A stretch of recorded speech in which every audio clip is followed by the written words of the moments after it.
Espírito Altivo Panfiro. Uma casa de amor. Boa noite a todos. Sejam bem-vindos, vocês que estão chegando à casa pela primeira vez, que seja a primeira de muitas vezes. A vocês que nos assistem através dos nossos canais do Facebook, do Instagram, aos nossos irmãos desencarnados, que nós tenhamos uma noite de paz, de harmonia, que nós possamos nos ligar aos nossos amigos espirituais, para entendermos um pouco mais do Evangelho do Cristo. Nós vamos continuar. Quarta-feira nós estudamos o Evangelho segundo o Espiritismo. E quem vai fazer o estudo hoje para a gente é o Paulo Nagai. E ele vai estudar o capítulo 21. E o capítulo 21 tem como título: Haverá falsos cristos e falsos profetas. E os itens desse capítulo a serem estudados hoje vão ser os itens de 1 a 5. Quem vai fazer a sustentação no momento do passe é Silvana, que é trabalhadora da nossa casa. E a lição de hoje é a lição de número 165 do livro Caminho, Verdade e Vida. Para vocês que estão chegando agora, a nossa reunião são 50 minutos de estudo. Depois do estudo nós temos o passe. E nós temos também na casa um trabalho chamado atendimento fraterno. E o que é o atendimento fraterno? O atendimento fraterno tem como objetivo esclarecer a vocês que chegam à nossa casa, que tenham alguma dúvida, e essa conversa é sempre com base na doutrina espírita. Então, se um de vocês tiverem a necessidade do atendimento fraterno, de conversar, a senha é a seguinte: depois do estudo, só continuar sentadinho no lugar de vocês, que nós vamos encaminhar um trabalhador para que possa orientá-los melhor, tá bom? E eu tenho um convite a fazer a todos vocês, que é sobre a inauguração da nossa casa. Nós vamos fazer a inauguração oficial desse prédio aqui, dessa nossa casa nova aqui do SEAP. E vai ser no dia 15 de junho. Então, quem vai fazer a reunião de inauguração da nossa casa, apesar da gente já estar aqui há um tempinho, a nossa inauguração oficial vai ser no dia 15 de junho, é um sábado, às 10 da manhã, e quem vai fazer o estudo nesse dia é o Guilherme Kremer. Então, estão todos convidados a estarem aqui no dia 15 de junho para a inauguração oficial do nosso SEAP. E o sábado a gente tem a nossa obra social Antônio de Aquino, onde nós temos o trabalho da evangelização das crianças, dos responsáveis, e esse trabalho acontece junto com a palestra. E o que acontece? Na quarta-feira nós temos o tratamento espiritual.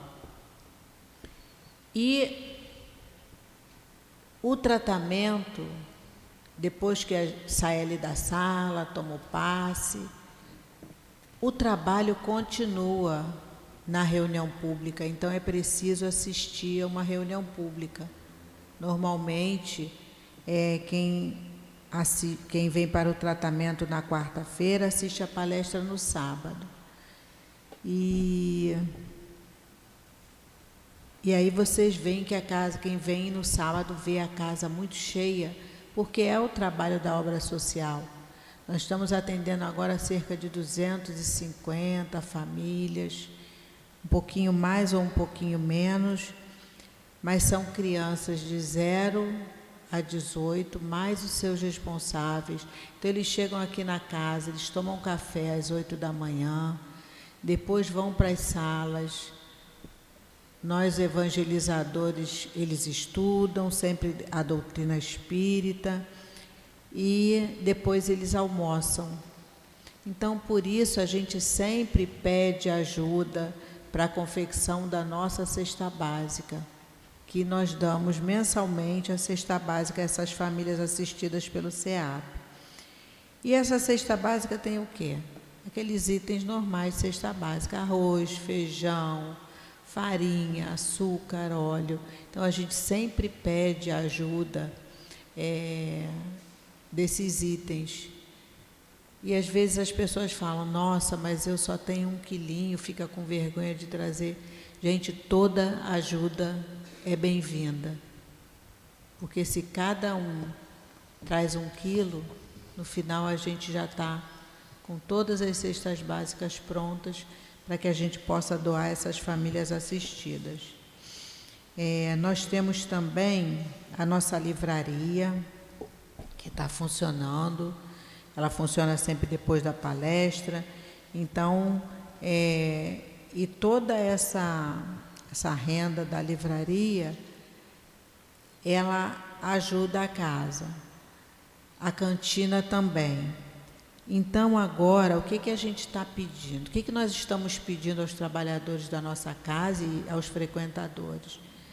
Que se puder sempre trazer um doce, um prato, para que seja vendido na cantina, porque toda a renda da cantina, quando ela recebe uma doação para ser vendida na nossa casa, ela é toda revertida para o SEAP. Né? A casa não precisa estar comprando nada para poder pôr na cantina. Toda a renda da nossa doação, de um bolo, de um pastel, de um empadão, seja o que a gente sabe fazer na nossa casa, a gente traz e toda essa renda é revertida para o nosso SEAP. Então, mãos à obra.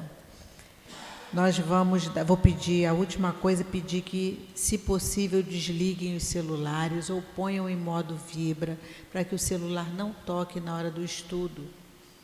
Porque, se precisar atender, sem problema nenhum, pode ir ali fora. Mas toda vez que o celular toca, toda a nossa atenção vai para o celular. E aí a gente sai da vibração, da sintonia que a gente está e dispersa. Né?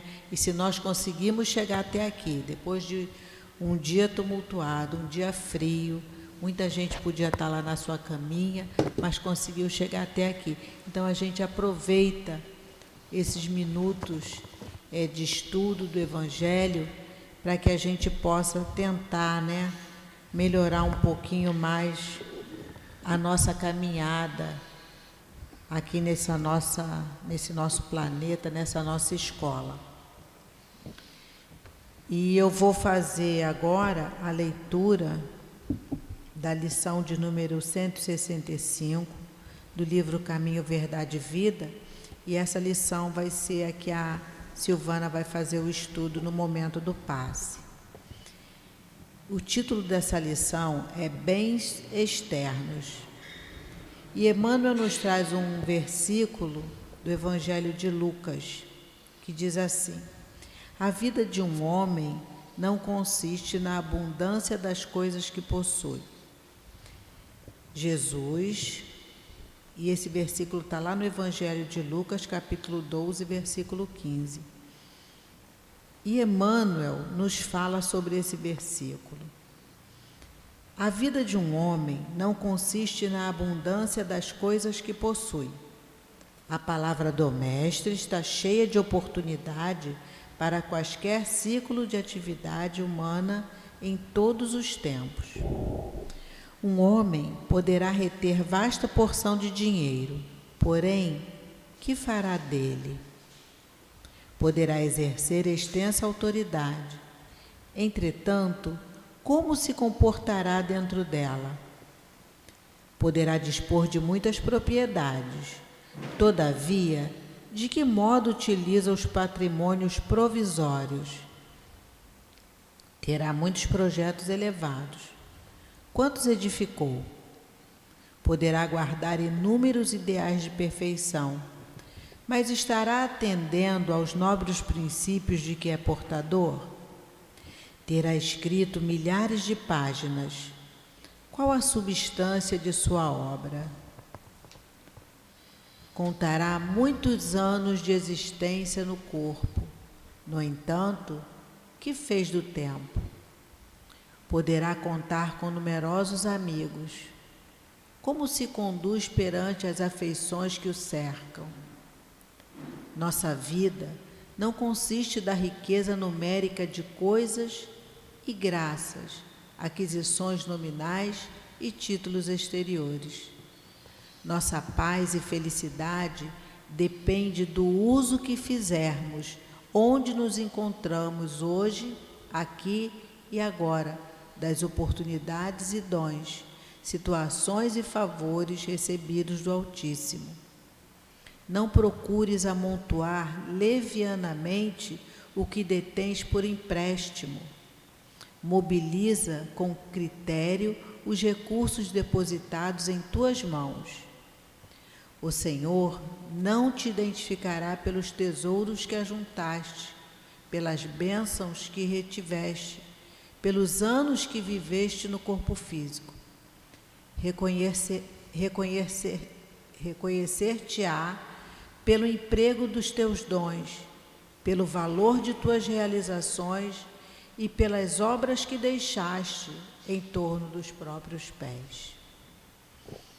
Então vamos agora fechar os nossos olhos, elevar ao pensamento a Deus nosso Pai, a Jesus nosso Mestre, nosso irmão tão querido, aos espíritos amigos que fazem parte da coluna que sustentam a nossa casa, o nosso SEAP, que já se encontram aqui na nossa casa desde tão cedo, preparando o ambiente para receber a cada um de nós que aqui chegamos.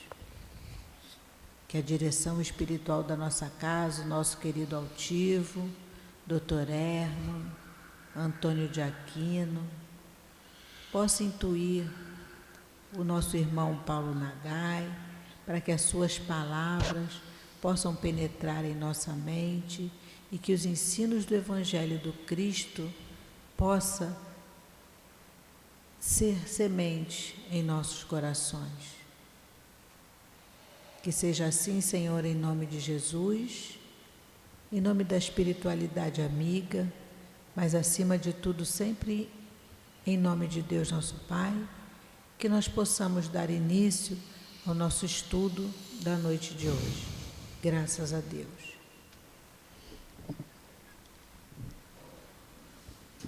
Eu vou ler só um trechinho do Evangelho para que o Paulo possa dar início ao estudo. Conhece-se a árvore pelo seu fruto. A árvore que produz maus frutos não é boa, e a árvore que produz bons frutos não é má, visto que cada árvore se conhece pelo seu próprio fruto. Não se colhem figos nos espinheiros, nem se cortam cachos de uva nas sarças.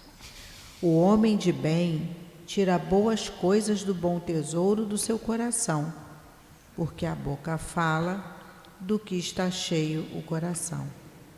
Lucas, capítulo 6, versículos 43 a 45. Eu vou passar a palavra agora para o Paulo.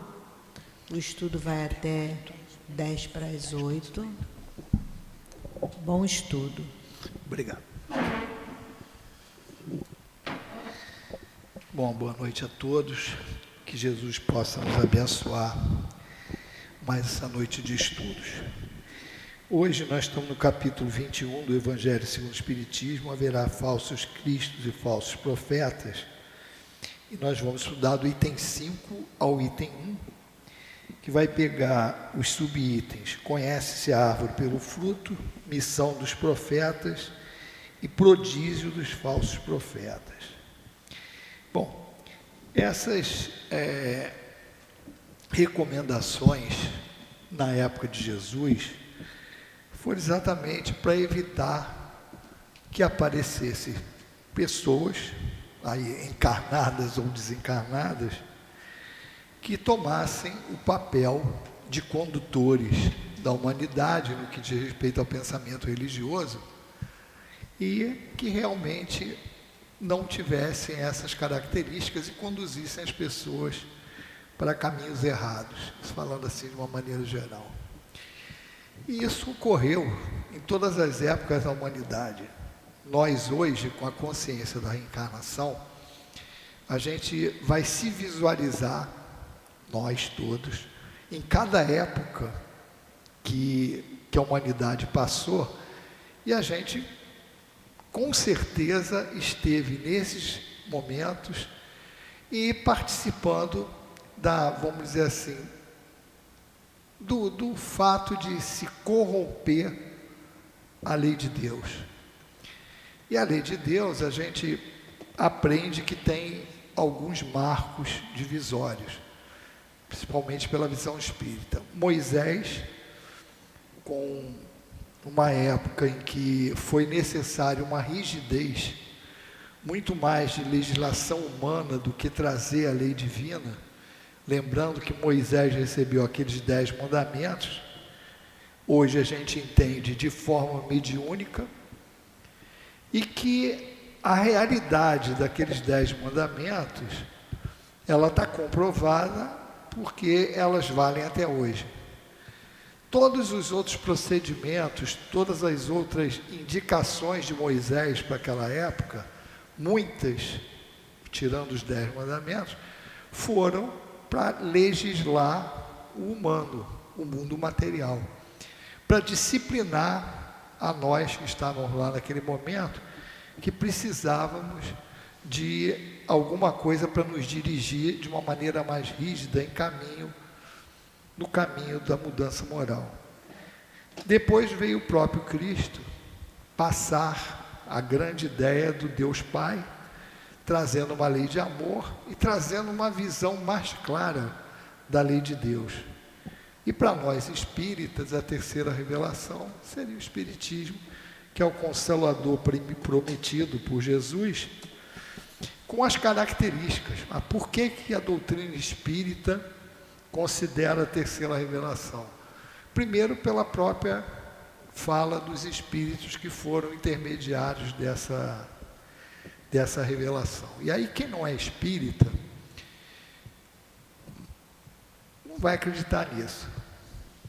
Quem é espírita, para acreditar, tem que estudar e entender o caráter da revelação espírita. Ou seja, entender que foi Jesus que direcionou esse processo como governador do planeta, e a gente sabe por revelação de Emmanuel, em A Caminho da Luz.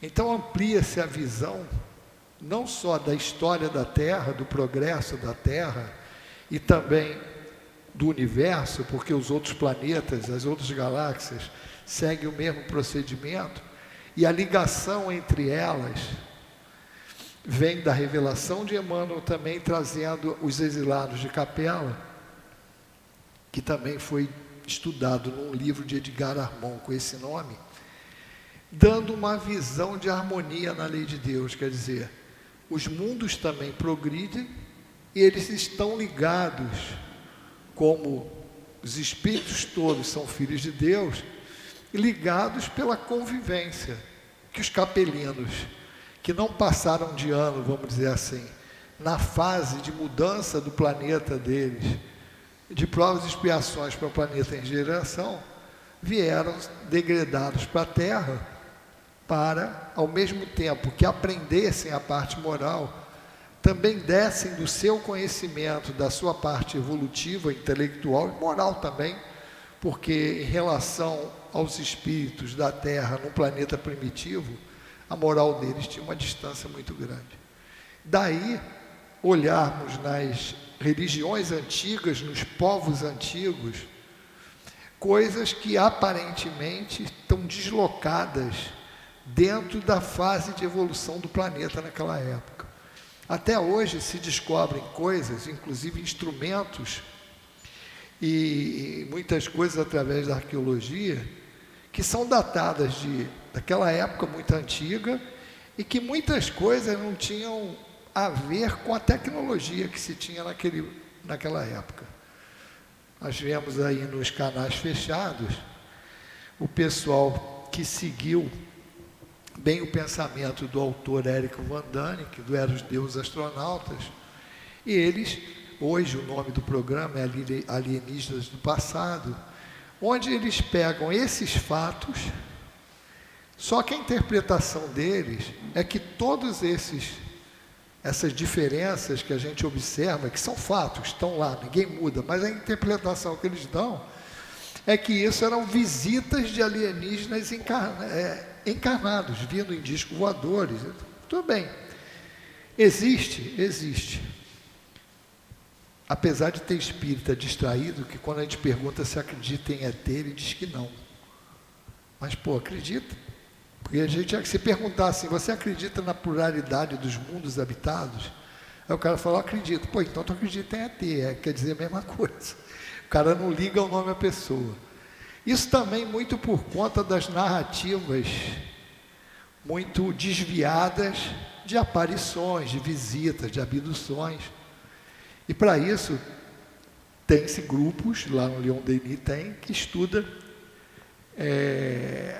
o espiritismo e a ufologia, justamente para distinguir uma coisa e outra.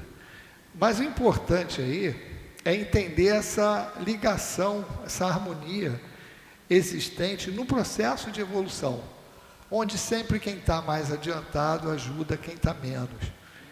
E por aí vai se entrosando e você mostrando realmente a irmandade da humanidade universal, quer dizer, que não é só da Terra. Por que a gente está fazendo essa introdução dessa maneira? Porque a partir do momento que a gente reconhece o Espiritismo como sendo parte dessas informações gradativas que vieram com Moisés, depois com Jesus, e Jesus promete enviar o Consolador prometido, que teria como objetivo o quê? Relembrar as coisas que Jesus falou e a gente esqueceu, e esclarecer algumas coisas que ele não pôde falar naquela época. Então entra um negócio que tem a ver com essa característica. Quem garante que aqueles espíritos não falsearam? Porque falso profeta tem encarnado e desencarnado. Então é exatamente a característica da revelação espírita que vai dizer isso. Por isso é importante entender que esse movimento foi um movimento planejado, gerenciado por Jesus com uma equipe top. É diferente de uma análise, de uma comunicação hoje, mediúnica, ou em outra qualquer época. Por quê? Porque tem que ver a característica do médium, a característica do espírito, da comunicação, vários fatores alinhados que o estudo da mediunidade é que vai dar essa segurança. Então, a própria doutrina espírita, ela indica e dá um manual para a gente analisar isso, que é o Livro dos Médiuns. Só que, naquela época, quando você traz essas informações que a doutrina espírita hoje tem de uma maneira consistente, que você entende a característica daquela revelação. Então você tem isso na introdução do Livro dos Espíritos, na introdução do Evangelho segundo o Espiritismo. Temos isso também na Gênese propriamente dita, quando se estuda o caráter da revelação. Revelação de uma maneira geral. Então, quando a gente entende isso, a gente vê que naquela época foram trazidos médiuns preparados para isso, um codificador preparado para isso, que segundo a descrição de Emmanuel, Jesus mandou um dos seus mais distintos discípulos, quer dizer, foi escolhido a dedo. Então esse espírito tinha a possibilidade de falhar? Tinha, 0,0001%, porque ele podia se desviar no sentido de ter contato com a vida material e se deixar levar pelas influências do meio. Mas quase garantido. Só não dá para garantir 100% porque existe o livre-arbítrio. Então você não pode garantir o que o outro vai fazer. Tipo, tu pode ver perspectivas, você pode ver tendências, mas nunca você pode garantir que o outro não vai falhar, porque não existe determinismo nos fatores morais. os atos morais da vida não tem como ter determinismo. Ou seja, por exemplo, ninguém nasce para matar, apesar de muitos nascerem para ter um tipo de morte matada, como a gente diz, e não morrida. Mas é aquela citação de Jesus: o escândalo há de vir, mas ai daquele que for instrumento do escândalo. Isso quer dizer, por condição reencarnatória, pelo processo evolutivo, aquele indivíduo tem que morrer daquela maneira. Mas quem vai matar não está determinado, porque senão não teria livre-arbítrio. Agora, o que faz a pessoa ceder a isso? São condições de afinidade, são condições de magnetismo.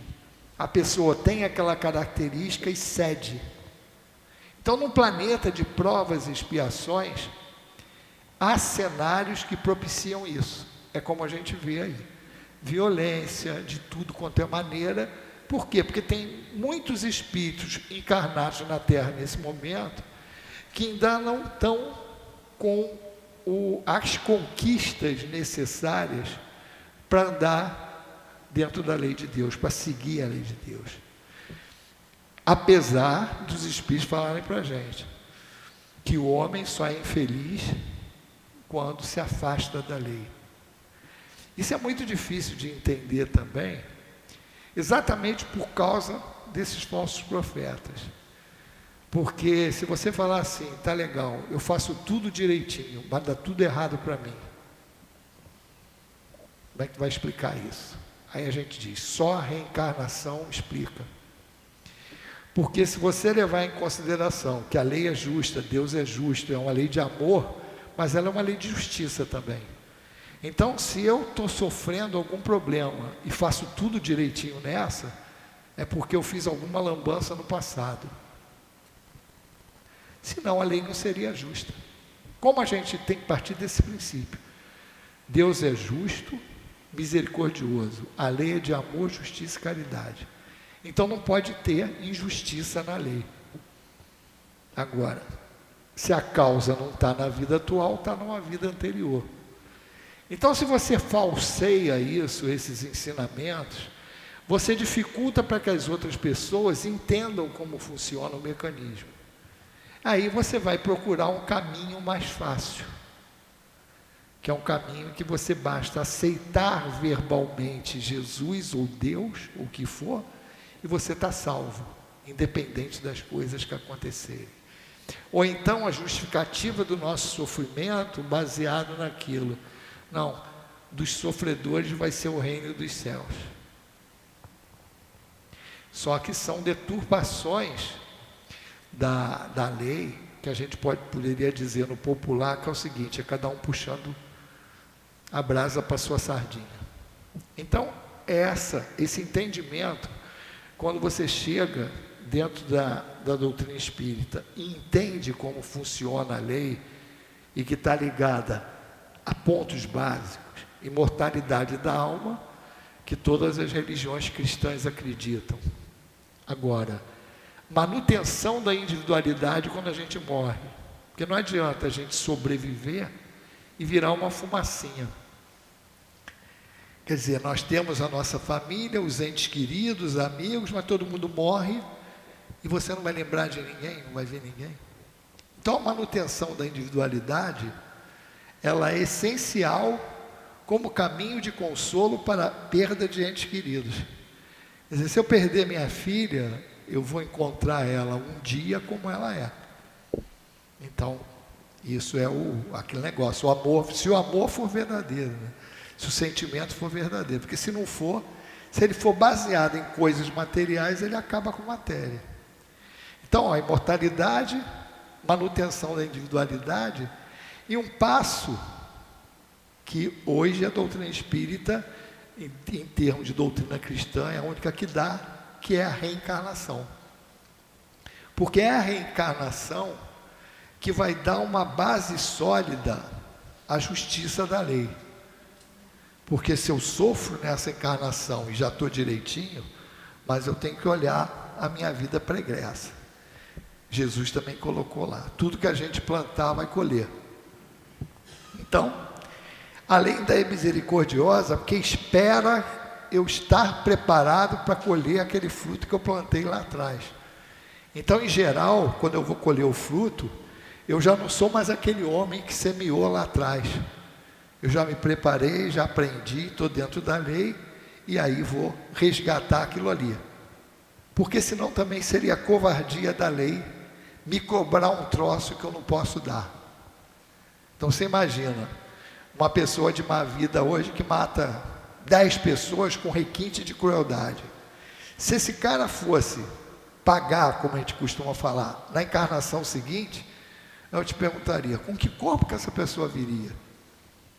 Com as condições dela?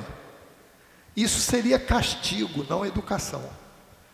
Então, a lei não é punitiva, no sentido assim, ela não tem o caráter punitivo. Ela tem punição? Tem, porque não tem outra palavra para dar. Quando o cara sofre, ele está sendo punido. Mas está sendo punido não por alguém, está sendo punido pelo passado que eu fiz. Quer dizer, aquela semente que eu botei lá. Não é ninguém que me pune. Mas quando a punição ocorre, ela faz parte do programa educativo. É só olhar para o mundo que está em volta da gente. A impunidade gera o quê? Indivíduos que continuam fazendo a mesma besteira que fizeram, porque ninguém me pune, está tudo certinho. Vou fazer de novo. Papais e mamães presentes e avós, nossos filhos, nossos netos. Neto até tira neto, porque neto, quando vai para a casa de avô e avó, tem habeas corpus, né? Mas não devia ser, mas a gente dá essas molezas. Mas o que a gente faz com os filhos? Os filhos, se a gente não educar, e uma das coisas de educação é fez errado, tem um corretivo. Corretivo, às vezes o pessoal fica cheio de conversinha aí. Quando você fala corrigir um filho, não é você espancar, isso não é correção, isso é violência. Está falando, fez errado? Não faz isso. Só que hoje em dia a maioria dos pais estão nem aí para isso, a maioria até, aí eu não sei quem tem essas ideias mirabolantes, vai traumatizar a criança, não pode falar não. Aí a gente tem o que a gente vê aí muitas vezes no cenário, pessoas que não respeitam os pais, não respeitam os professores, não respeitam os mais velhos, não respeitam ninguém. Por quê? Porque não levaram uma, como é que se diz? Não tiveram um limite. Não tiveram um limite. Ninguém mostrou um limite para essas pessoas. Então, a lei é assim. Ela tem uma punição, mas a punição faz parte do processo educativo para exatamente incentivar a pessoa a fazer, olha só, se fizer errado, vai dar zebra. Se fizer o correto, vai ter um resultado bom. Além disso, tem a pluralidade dos mundos habitados, que também fornece um pensamento, de um alinhamento para entender como funciona a lei, no sentido de onde vêm esses espíritos com mais conhecimento do que a gente, como esses que vieram na terceira revelação. Então, quando a gente tem essa visão, aí vamos voltar lá na época de Jesus. Quando Jesus falou isso, era para precaver as pessoas que eles, espíritos mais experientes, que já passaram por isso trocentas vezes em outros mundos, porque são espíritos perfeitos, já viram esse filme 200.000 vezes. Então eles sabem que vão aparecer muitos que vão querer se aproveitar desses conhecimentos. Para quê? Para ludibriar os outros, para levar vantagem. Sempre é assim. O orgulho e o egoísmo estando por trás disso para manipular os outros, em benefício próprio. Então ele aconselhou, deu essas instruções. Na época de Kardec, olha como é que é interessante. Na época de Kardec, quando o Espiritismo surgiu, e o pessoal começou a ver, primeiro o Livro dos Espíritos, aqueles conceitos, o clero, no caso, o catolicismo, que estava instalado, como até hoje é o maior contingente religioso que tem no mundo, tem até um Estado, o Vaticano, aquela coisa toda. O catolicismo dominava esse negócio todo, a ciência estava debaixo da religião, no sentido de nada era publicado se não passasse pelo crivo religioso.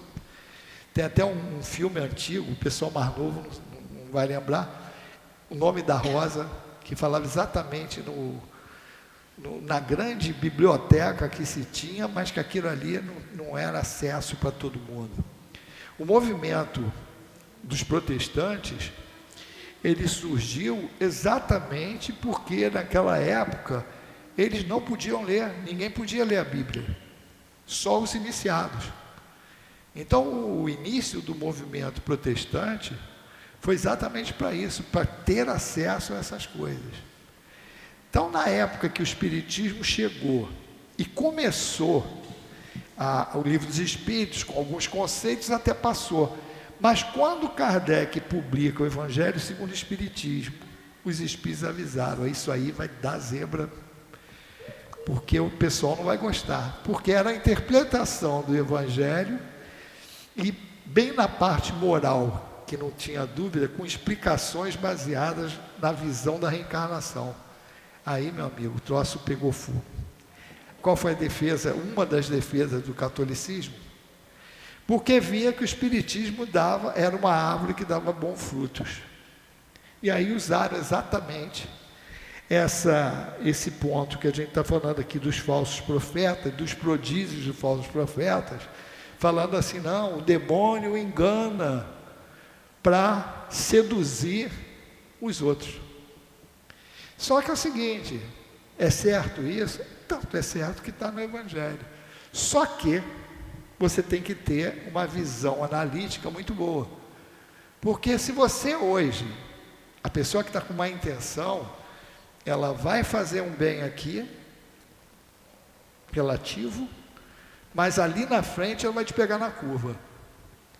Mas se você vê que essa árvore dá bom fruto, dá bom fruto, dá bom fruto, dá bom fruto, dá bom fruto, e não tem a volta, ele não te pega na curva, como é que tu vai justificar isso? Esse foi o problema do catolicismo na época. Por isso que o Espiritismo ficou com fama nas outras religiões cristãs de ser coisa do demônio, do capeta, do diabo, o nome que nem quiser aí. Por quê? Porque seduzia com aquela aparente bondade. Só que os fatos comprovaram exatamente o contrário, porque isso foi constante. E até hoje você vê o movimento espírita, ele, de uma maneira geral, ele é encaminhado para uma legenda que está diante de todas as casas sérias, que é fora da caridade não há salvação. Só que a caridade, ela tem uma visão muito ampla. A visão da caridade não é só a caridade material. A mais difícil de se praticar é, inclusive, a caridade moral. A caridade material ela é necessária, porque ninguém se modifica, ninguém se melhora, ninguém aprende nada com o estômago vazio. Então você tem que suprir aquilo ali. Mas há uma diferença muito grande entre assistência social e assistencialismo. Para ficar bem simples, assistencialismo te dá o peixe e está tudo certo. Assistência social séria, ela te dá o peixe e vai te ensinando a pescar. Só para de te dar o peixe quando tu aprender a pescar. E o objetivo é reintegrar essa pessoa na sociedade e não criar uma dependência. Então, quem entra na doutrina espírita e entende a mensagem, ela faz coisas que a gente vê nas obras sociais de outras casas, e que muitos daqui presenciaram isso, é de ver o próprio assistido, depois de um tempo, chegar lá, não precisa mais a minha bolsa não, pode tirar meu nome daí, porque eu agora já estou conseguindo andar sozinho. Esse é o fruto. Quer dizer, a pessoa entender o objetivo da encarnação, que é progredir. Então nós não viemos a passeio aqui. Então a pessoa quer ter a dignidade dela, e está certo, é isso que tem que ter. Não é ela ficar dependente com o pires na mão a vida toda. Isso não é digno para ninguém. Tu É só botar, se colocar no lugar do outro. Eu gostaria de viver assim, de pedir na mão, dependendo da caridade do outro.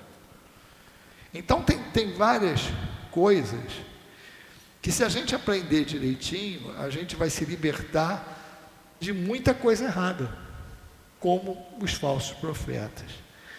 Mas aí vamos entrar no espírito da página, que a gente deu essa geral, mas vamos entender qual é o objetivo aqui de Kardec, nos comentários dele, para que a gente saia daquela interpretação ao pé da letra e dê uma amplitude maior nisso.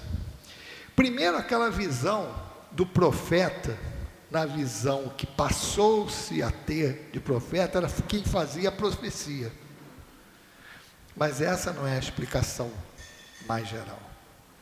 Ele fala até que virou sinônimo, profecia e predição. Mas o profeta, ele explica assim, ó: disse profeta, de todo enviado de Deus, com a missão de instruir os homens e de revelar as coisas ocultas e os mistérios da vida espiritual. Pode, pois, um homem ser profeta sem fazer predições. Então, fazer predição é uma coisa. Você ser profeta com essa interpretação é outra. São aqueles espíritos que são enviados de Deus com uma missão específica. Você vê como é que é interessante a sutileza, né? Quando o cara quer mexer os pauzinhos. Essas lojas de apostas que tem. Não faz para você, dá teu palpite, aposta. Vê qual é a chamada. Profetizou, ganhou, jogou, ganhou. Vai profetizar, vem profetizar você também. Olha só. Não é você apostar, é profetizar. Aí tu pega um monte de incauto aí, que vai lá, vou profetizar. Não vai profetizar nada, está apostando mesmo, é jogo de azar. Quer fazer? Faz, mas não se iluda. É jogo de azar. O maior banqueiro de jogo de azar hoje é o governo federal, estadual e municipal. Todo jogo que eles rotularam ilegal para os outros fazer, eles estão fazendo. É outro ponto para a gente identificar o falso profeta. O falso profeta, aí de uma maneira geral, ele nunca faz o que ele manda você fazer. Estilo de governo, estilo de vida, tudo que você imaginar, tu quer verificar se aquilo ali é legal, tu olha o que o cara está dizendo daqui para fora, para você fazer, te incentivando a fazer, e olha para ver se ele faz. Em geral, ele faz exatamente o contrário, mas ele está querendo que você acredite que aquilo que ele está falando que é o bom para você, mas para ele não é não.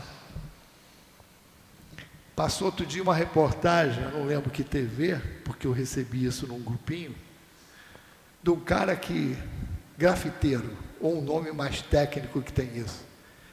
Aí a menina que estava entrevistando ele mostrou lá um lugar que ele grafitou. Para mim é pichação, mas fala que é arte, tudo bem. Acha que é arte, vai e manda fazer no teu muro. Mas não vai fazer no muro do outro que não pediu aquilo. Mas tudo bem, vamos considerar que é arte. Não, está aqui, o cara botou um troço lá, um muro grandão. A mulher foi visitar, a reportagem foi visitar a casa dele. Aí ela chegou lá, o muro dele limpinho. Ué, mas você não tem nada aqui não? Não, aqui é um lugar para eu meditar, esfriar minha cabeça, para ficar livre dessas coisas. Tá, beleza. Pintar a parede dos outros lá, ele pinta. A dele não, está branquinha. Então, se eu acho que o negócio é bom, eu faço. Eu posso até tentar e não conseguir fazer. No aspecto moral é isso. Mas a gente sabe que o caminho é aquele ali. Eu posso até falar, caramba, não consigo. Mas eu sei que é isso. Eu nunca vou falar para você fazer o contrário.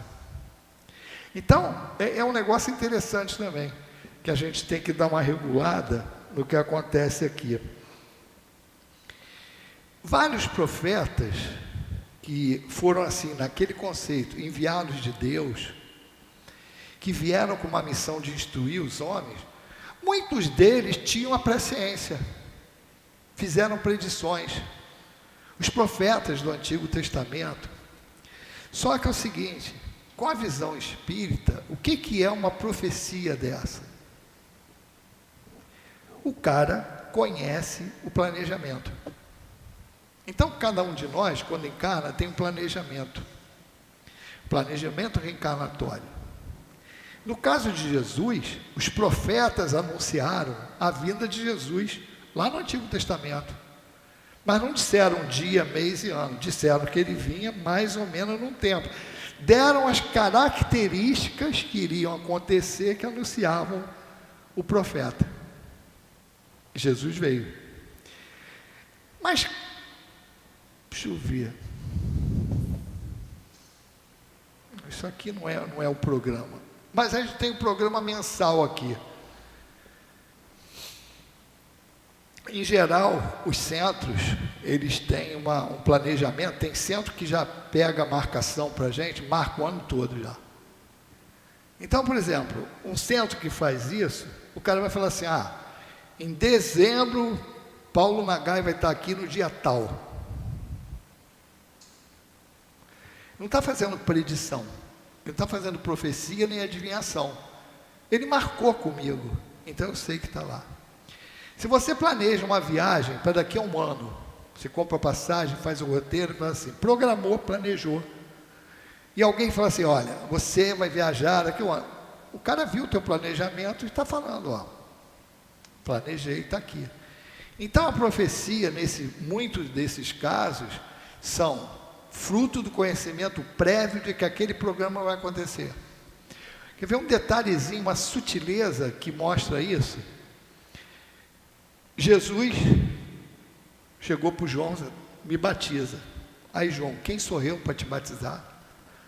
Cara, você é o... Pô, ele reconhecia a grandeza de Jesus. Aí Jesus, não, tu vai me batizar. Não, não vou. Tu vai ter que me batizar para confirmar as Escrituras. Porque nas Escrituras, falou que ele seria batizado por João. Batiza para cumprir aquilo ali. Então era exatamente, anunciaram lá que vai ter o show do fulano de tal. Se fulano de tal não vier, furou. Não, fulano de tal vai ter que ir lá e fazer o show. Mais ou menos isso. Então são algumas características. E tem outras características que a pessoa realmente pode mostrar o futuro para ele, esse planejamento, ele não conhecer e fazer isso. Só que é o seguinte, tudo tem uma explicação. Então, o prodígio, como aquelas pessoas fazem para se impor a alguém ou uma comunidade, ela sempre é calçada na ignorância daqueles que escutam. Lembrar um caso simples. Caramba, agora não posso errar isso. Quem foi que chegou para os índios e mostrou fogo e virou...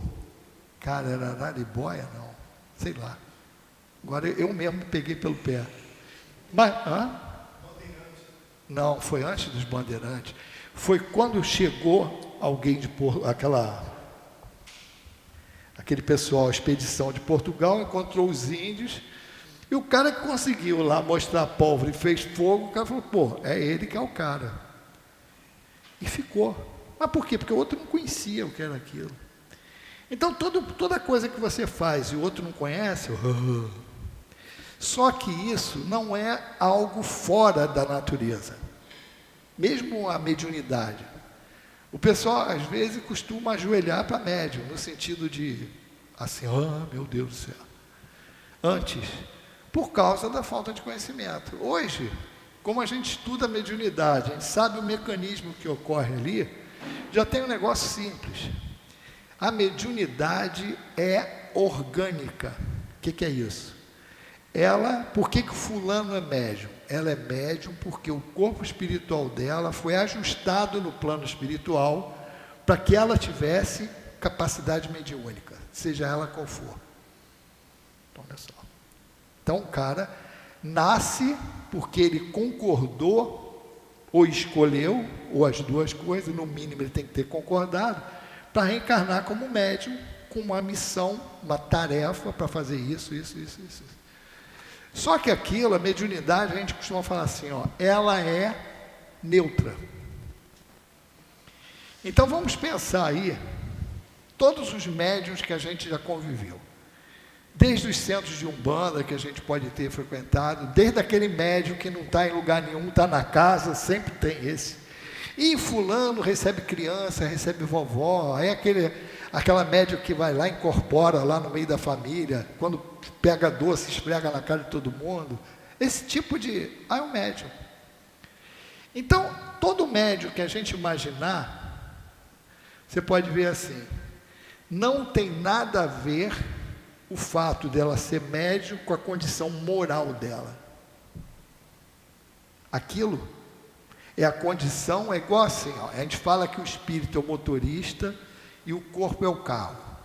O carro dela está mais equipado do que o meu. Então o carro dela tem algumas funcionalidades que o meu não tem. O dela tem lá GPS, o meu não tem. Então ela tem uma característica dela achar aquele carro, acha qualquer endereço que você quiser. O meu não tem. Aquilo é do carro, não é do motorista. Então é mais ou menos por aí. Então o médium, antigamente, ele era muito endeusado, ou ainda é hoje, por aqueles que não conhecem mediunidade. Por isso que ele fala que é ignorância. Então tem dois lados, onde o falso profeta, e aí ele fala embaixo, nos prodígios dos falsos profetas, que é naquela concepção teológica, aqueles prodígios e milagres feitos, eles eram excepcionais, eram fora da lei da natureza, mas hoje a gente sabe que não é. Então, o falso profeta que pode fazer isso, ele pode ter a mesma habilidade que um profeta real. Então, por quê? Porque isso é orgânico, é do carro, não é do motorista. Agora, o que caracteriza uma mediunidade correta, uma mediunidade, como a gente diz, trabalhando com Jesus? São os frutos que ela dá. Então, se a mediunidade ela é aplicada e fazer sempre o bem, o médium está usando bem aquela habilidade que ele tem. Se ele faz o mal com aquela mediunidade, ele está usando o mal e vai responder por isso. Então, vamos lá. Se isso não depende da moralidade, eu tenho que ter mais... Se todos têm, não depende da moralidade, eu tenho que ficar atento para quê? Para não embarcar com o cara errado. E aí tem dois lados disso. Tem a pessoa que engana porque quer, e tem a pessoa que engana porque também é ignorante. Vou dar um exemplo prático disso aí. Vamos lá. Vocês lembram que há muito tempo, estou olhando pessoa jovem aqui, vou dar exemplo lá do Caixa Prego, vocês podem nem saber. Mas teve, vocês depois procuram na internet, vai lá no Google que tem, que um pastor de não sei qual seita aí, o cara foi para uma ilha e todo mundo se suicidou, conduzido por ele. Vocês conhecem essa história? Sem novinho, não. Mas depois vai lá e busca. Tem esse cara fez lá um montão, foi na época, mas isso foi realmente em 1900, e vocês estavam no plano espiritual ainda, algum de vocês.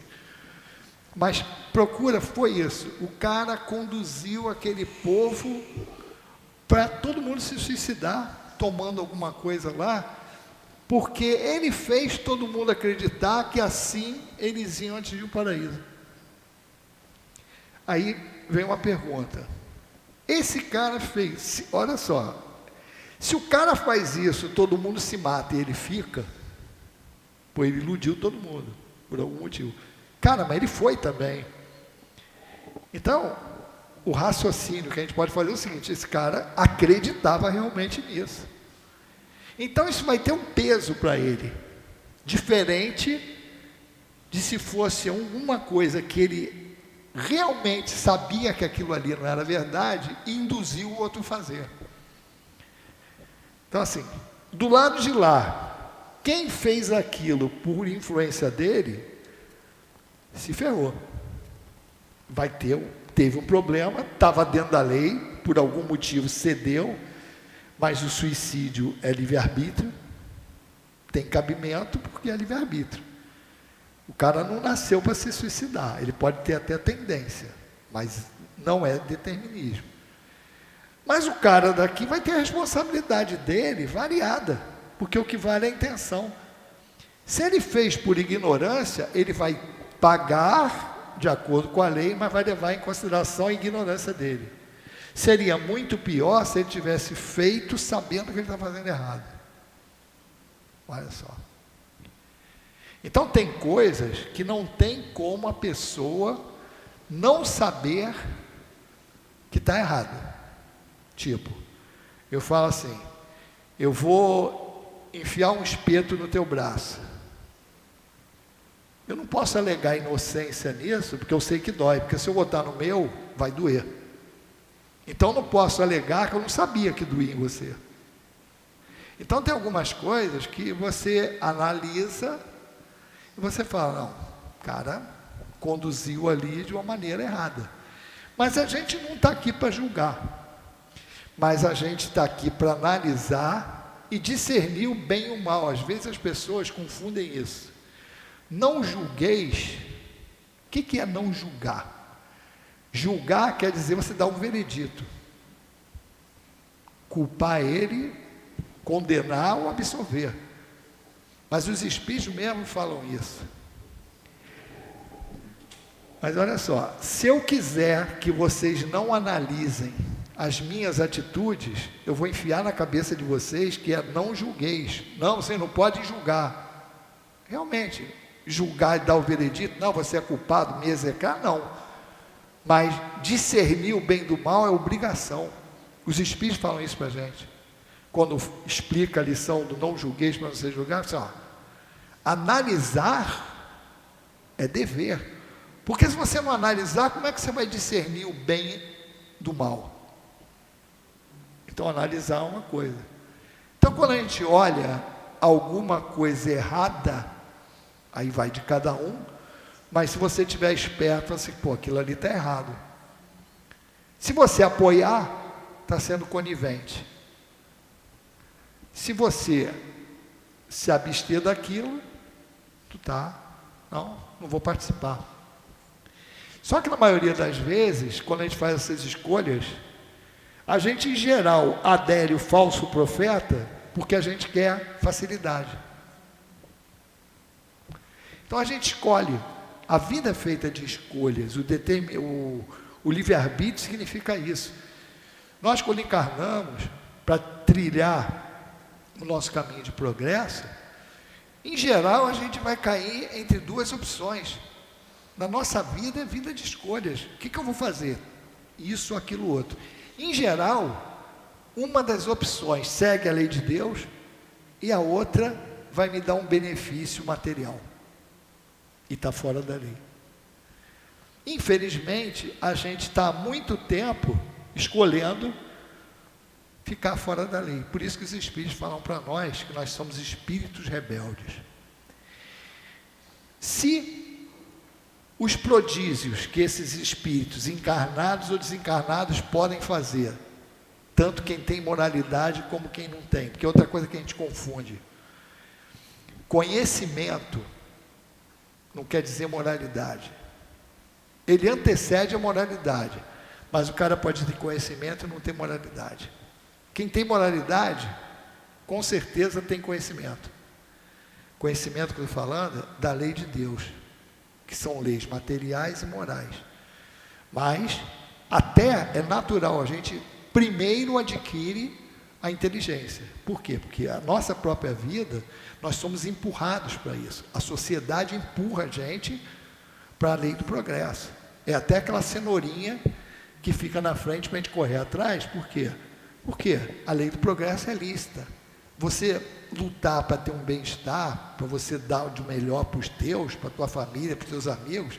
Só que a gente tem que aprender a expandir isso, porque a nossa família é a família espiritual. Todos somos filhos de Deus, do mesmo Deus. Mas isso a gente vai aprendendo e tem que começar a expandir isso. O trabalho de solidariedade, ajuda ao outro, isso é obrigação de cada um de nós. Mas com o olho atento, no sentido de quem que eu estou seguindo. Quais os ídolos que eu estou elegendo?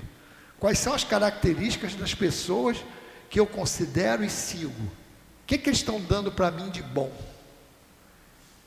Se o que eles fazem está longe daquilo que eu gostaria de fazer, ou que é algo que claramente está no sentido contrário da lei de Deus, estou seguindo os líderes errados, estou seguindo os ídolos errados.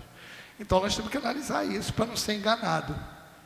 Mas o que leva a gente a ser enganado é exatamente o orgulho e o egoísmo.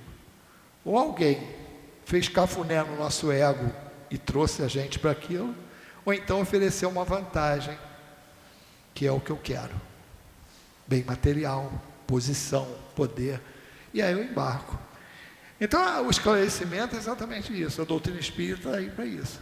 Para explicar para a gente como é que a mediunidade funciona, para a gente entender que os médiuns, de uma maneira geral, todos nós, somos pessoas normais, apesar de terem alguns que fazem questões de mostrar que não é, mas somos todos normais, todos temos defeitos, cada um diferente dos outros, todos temos orgulho e egoísmo em percentuais diferentes uns dos outros. São pessoas normais que estamos caminhando, buscando a mesma evolução. Agora, uns têm que ter a cara de pau suficiente para chegar aqui em cima e ficar falando de coisas, muitas vezes, que a gente não faz ainda. Mas alguém tem que fazer isso. Mas assim, é tomar cuidado só com isso. Porque tem um negócio que a gente tem que pensar. Quem é bom não precisa estar falando que é bom. Quem é humilde não fala que está orgulhoso de ser humilde. Eu tenho orgulho de ser humilde. Negócio não casa. Sabe aquele negócio que o homem que diz dor não dá? Aquilo é a condição. Nem todos que falam que eu sou Cristo, como ele fala assim, são. E outra coisa, o bom fruto, o cara que faz o bem, tudo bem, eu posso fazer o bem, mas qual é a minha intenção? Uma pessoa boa não faz o mal, mas uma pessoa ruim pode fazer o bem, desde que o bem seja para ludibriar o outro. Então é isso que eles falam, não se deixe levar pelos prodígios, pelas mágicas, pelos falsos profetas. O que são os falsos profetas? São aquelas pessoas que se colocam numa posição que elas não têm cacife para isso, que não têm condições, que aquele negócio, cego não guia cego. Então, tem que se levar. Então, se a gente não quer ser ludibriado e ser enganado pelos falsos profetas, nós temos que estudar a lei de Deus, entender a lei de Deus, entender a mediunidade, para poder aprender a discernir o bem do mal. E é isso que Jesus espera da gente. E que Ele nos abençoe. Obrigada, Paulo, pelo estudo. Nós vamos passar agora ao segundo momento, que é o momento do passe. Eu vou pedir, por favor, aos médiuns que se coloquem, a vocês que vão receber o passe nesse momento. Vamos fechar os olhos, nos ligarmos aos nossos amigos espirituais, a Deus, médico, Jesus, nosso médico das almas, a Deus, nosso Pai, a espiritualidade amiga, que possamos receber esses fluidos tão necessários ao nosso refazimento, que serão doados através dos médiuns da nossa casa. Que possamos, Senhor, nesse momento, ser merecedores da cura que viemos buscar na Tua casa. Que seja em nome de Jesus, que possamos dar início ao trabalho dos passes. Graças a Deus. Nos ligue.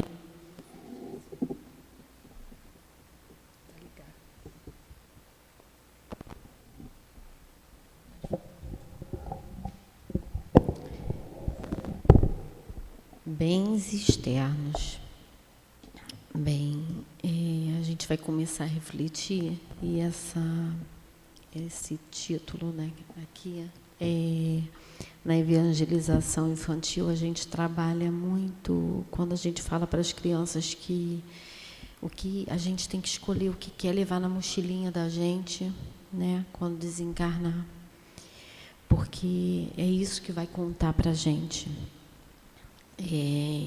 Sempre cabe esse texto, nesse texto e em outros cabe esse exemplo, porque a nós é dado muito, né? E a gente tem que pensar o que a gente faz no nosso tempo, né? Que o tempo é valioso. A gente às vezes vem com um propósito que a gente não sabe qual é, mas a gente dá muito mais valor à conquista material do que à conquista espiritual, né? E a gente já pode entender um pouquinho que a gente não vai levar nada do que a gente tem aqui. Essas aquisições, né, a gente às vezes já vem com ela, né? Às vezes é uma herança, mas a gente tem que ter o olhar assim, o que eu faço dessas aquisições? Né? Eu tenho que guardar, amontoar, né, para os meus filhos herdeiros brigarem depois. Eu tenho que pensar que tudo isso, né, que a gente traz, até as aquisições de espírito mesmo, valiosas, né?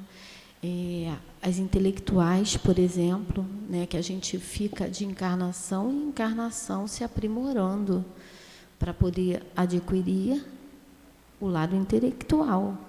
Mas quando a gente reencarna, a gente pode não desenvolver isso, né? Porque nessa encarnação pode ser que eu não tenha que desenvolver, né? Ficar aquilo ali oculto. Mas quando isso é dada a oportunidade, não, eu venho nessa encarnação com toda a minha aquisição intelectual. O que eu vou fazer uso dela? Eu vou distribuir? Eu vou dividir com alguém que não tenha aquela possibilidade desse conhecimento que eu já tenho? Quando a gente fala de família espiritual, né, que até o companheiro falou, a gente, quando casa, né, tem aquela vida ali familiar, sexual, isso é muito material, né? Mas tem a possibilidade de não ser. Porque quando existe efetivamente amor, né, essa afetividade é uma coisa que a gente vai levar. Então, isso também é aquisição. Isso a gente vai levar dentro da mochilinha da gente. Aquele afeto, né, a conquista. Então, a gente tem que aproveitar para todo o uso, né, porque a conquista que a gente tem material, quando ela é de condições lícitas, né, é fruto de trabalho, né, a gente é uma conquista que ela vale, mas a gente tem que conquistar com aquele orgulho de que conquistou. Será que a gente precisa ter esse orgulho? A gente precisa ter a característica de saber que o que a gente ganha, a gente tem que compartilhar. Seja o conhecimento, né? Quanto o nosso conhecimento, inclusive da doutrina espírita, pode nos ajudar nisso. Fazer uma escuta, né? Aquele amigo que está precisando daquela escuta qualificada, né? Aquela escuta amorosa. Isso é uma qualidade moral, né? Essa escuta da gente é uma qualidade moral. A gente está fazendo um bem, às vezes uma caridade até maior do que a material, que a material fica mais fácil.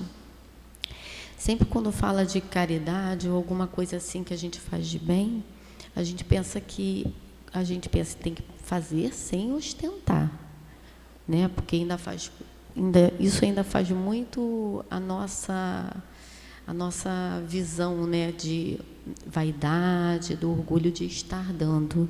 Aí a gente remete aquilo lá atrás, daquelas moedinhas que eram dadas só para fazer o barulho, né?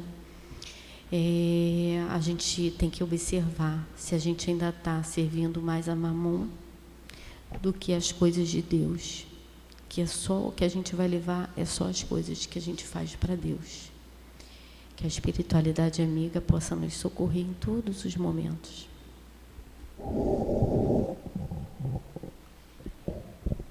E agora nós vamos ter a leitura da mensagem do plano espiritual.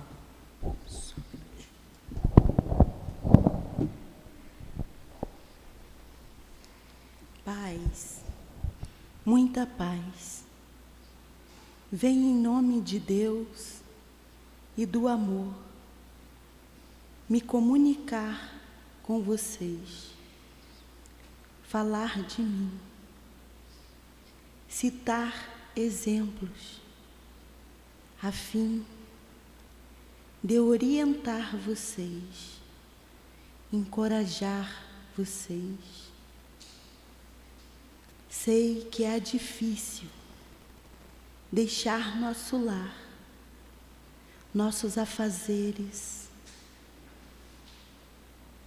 materiais, para se dedicar aos trabalhos que é de nosso Senhor Jesus.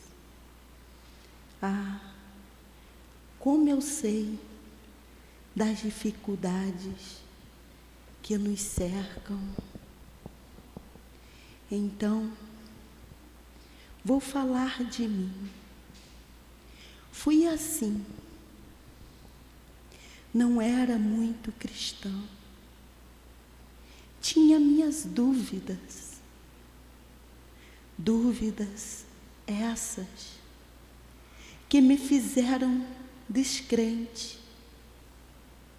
Desacreditava até de mim. Oh, quanta ignorância!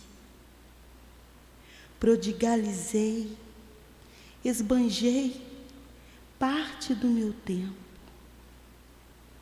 Não valorizava os chamados do Cristo. Não dava tanta importância. Ah, maldita ignorância. Porque eu conhecia, sabia de Jesus, sabia como eu devia caminhar, mas outra vez eu não queria. Tinha meu livre-arbítrio e os anos foram passando. Eu, minha família e minhas dúvidas. Tantas coisas que eu não entendi. Ou não queria entender. Foi no meu desenlace que se abriu um leque. Fui amparada por Deus, pelo amor daqueles que me amavam e me amam. Fui amparada por eles e não por meus esforços. Hoje eu sei, poderia ter feito mais, ter me dedicado mais, já que eu tinha minha casa, meu esposo, meus filhos. Tive tudo o que pedir a Deus, mas não me dediquei a Deus no que eu era chamada. Sei que no silêncio da minha alma sentia algo, sentia-me triste, sozinha. E só aqui eu entendi que se eu fizesse mais, não teria tais sentimentos. Não quero falar de mim. Quero que vocês saibam o porquê de certas dores, certos sentimentos que temos quando estamos presos na matéria. Peço a vocês que Deus existe, que existe o amor, que existe algo de beleza rara, além de tudo que vocês acham belo. Eu sou prova disso quando eu falo de mim, das minhas dúvidas, do tempo que eu malgastei, da minha descrença. Peço a vocês que não façam como eu, busquem orientação e vocês irão ser orientados. Não desistam fácil, lutem, coragem, sigam em busca do melhor. Lembrem que o melhor está no caminhar, nos trabalhos, no tempo em que se dedicarem para o Cristo. Hoje, ainda me lembro, fui uma educadora. Às vezes, sentia-me incapaz, porque eu não podia fazer mais. Ignorância. Eu podia, assim como vocês podem, porém, não vou lamentar mais o que eu deixei de fazer, até mesmo porque aqui estou conseguindo, em nome do amor, estou caminhando, ajudando muitos que pensam como eu pensava. Tive uma doença e foi para eu pensar mais em Deus e no amor, tal amor que me cercavam. Hoje sou grata a Deus, a Jesus, os irmãos que me auxiliaram, me ajudaram e me ajudam, e ao amor que me confiam. Sou grata ao amor, o porquê estou desenvolvendo um grande trabalho aqui em nosso mundo espiritual. Sou grata a todos vocês, sou grata ao lar que me direcionastes, sou grata ao amor de Deus e ao amor da minha família. Peço ao nosso Senhor Jesus por todos vocês. Peço entendimento, discernimento. Ainda peço que não façam como eu, quando eu tentava e desistia. quanto eu me arrependi. Peço para que vocês não venham se arrepender depois. Acreditem, tenham fé. Existe um Pai, um Filho, existe amor. Amem mais. Amem quem está ao lado de vocês. Amem. Só o amor os libertará para alcançarem voos eternos. Só o amor, a fé e a confiança que existe uma doutrina, a de Jesus e Kardec.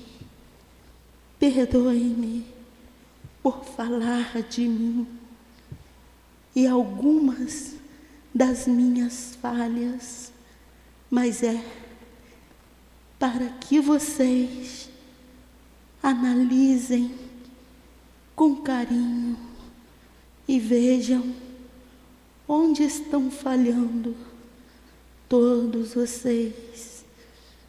Ainda dá tempo de se corrigirem. Paz, paz, paz.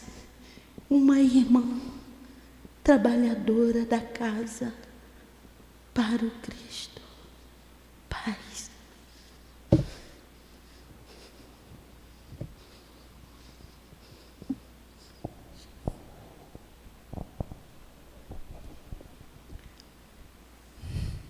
Obrigada, Senhor, por esse momento de paz e de luz, por esses ensinamentos. Agradecidos estamos mais uma vez por essa casa, pela oportunidade do trabalho no bem. Que nós possamos, Senhor, continuar firmes, alegres, pela oportunidade que estamos tendo. Pedimos pela direção espiritual da nossa casa, o nosso querido altivo, pela direção do plano físico, pelos trabalhadores do nosso SEAP, por todos os frequentadores da nossa casa. Pedimos, Senhor, que possamos ter em nossos corações esse amor tão grande que a nossa irmã nos pede. E que possamos assim, Senhor, em nome da direção espiritual da nossa casa, em nome de Jesus e em nome de Deus, nosso Pai, darmos por encerrado os estudos e o trabalho da noite de hoje. Graças a Deus.